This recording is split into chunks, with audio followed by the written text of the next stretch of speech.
His first flight around our solar system. Here's a picture of Mars. By the way, this is not a professional tape. As you can see, these pictures are in a picture album, and I've just got my camcorder out, and Wendell and I are flipping through the pictures. So this is not a produced tape for you to look at. So it'll probably never be on the market, but at least you get a chance to see some of these pictures. This is Mars just from a different direction with the sun very bright on it. Now, here is Mars, but here's one of these satellites. It's in orbit around Mars, made on Earth, unannounced, and is in orbit. This is the spring of 1976, and this device is in orbit around Mars. I don't know exactly who made it or who put it up there. Here's another one. This is Mars again, and here's the light panels, solar panels, and the satellite equipment in orbit around Mars again. This is a different one. This is a dust storm on Mars. Billy wanted to get close and try to take pictures of artifacts. You've all heard about some of the Sidonoplasma on Mars, about the face on Mars that Richard Hoagland and other people have been looking into. Billy published a paper back in the 70s talking about that. There was a race of people lived on Mars. They had a terrible catastrophe about 186,000 years back. At the time, there was about 40 million people killed on Mars, and they're all gone now, of course.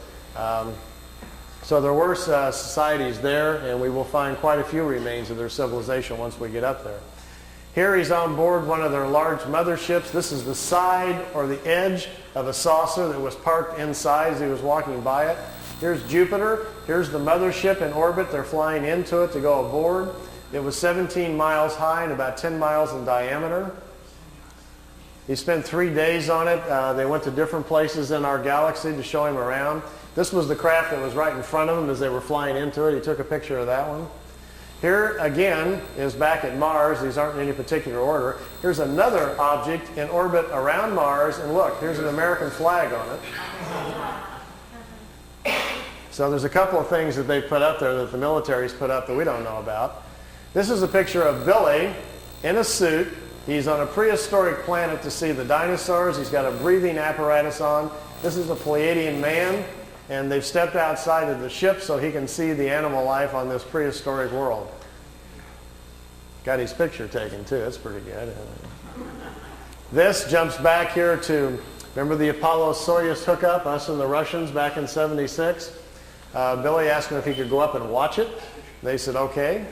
They took him up. There's several pictures here of the Apollo-Soyuz hooking up with Earth in the background.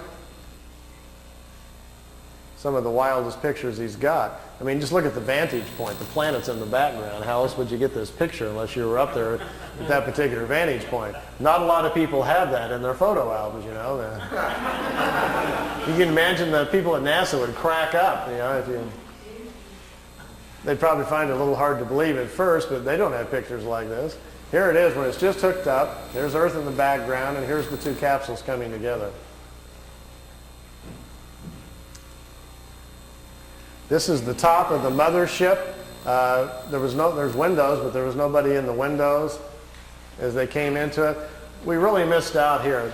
Billy shot, he said, 3 or 4 rolls of film inside the mothership, talking to people and going up and down the halls and so forth.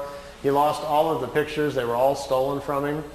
We've only got 2 or 3 of them left, and they're really practically nothing. This is a prehistoric Earth. They're back in time. That's Earth in the background. That's a moon in front of Earth, and he's looking over the surface of another moon. At that point, they told him there were 2 moons in orbit around planet Earth. We think we're about 60 million years back. Here's another picture over the surface. Neither one of those moons is currently the moon that's in orbit now. The moon that's in our orbit now, they say, has only been there around 5 million years. Look at this one. This is another piece of equipment in orbit around Mars, and it's huge. It's like a space station. And it's in orbit around the planet. It's also from Earth. We haven't heard anything about that, have we? Here's the dinosaur pictures. Billy's back inside the ship, and there's a viewing screen in the craft, and he says he's taking these pictures. Here's our first dino. He's got kind of gold-brown skin, got large hind legs, short forelegs, and a head that looks kind of amphibian, like a vegetarian type. Here's the second one. There's a bird here apparently dropping some food or something. Is that Charles? Charles dropped his food. This one's pretty hard to see. Here's the head of some sort of creature crashing through some bushes here. It's hard to tell. I know it's probably hard to see these anyway from back there, but just the idea that someone could actually go back in time just really gets my brain going. There's a bird. There's these eyes, some pretty nasty looking teeth. And the last picture after this one is the strangest of all. It's a plant that has an insect head. Billy calls it a plantum. They were trying to explain to him how the evolution of different life forms goes. How, for instance, here's a plant life when the plants are the food kingdom of the world. When the plants evolve to a certain level of evolution, then these lower order forms, here's a small head, and this head is part of that plant. There's these two little eyes. It's an insect, the beginning of insect life on the planet when the food kingdom has evolved high enough. There are 7 different stages, they say, of spiritual energies or creational energies on a planet that create the many different kinds of life forms. There's a transition from one kind to the next.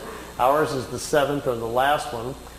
We have to wait until the animal kingdom has raised the evolution of the body material high enough so our cycles can start.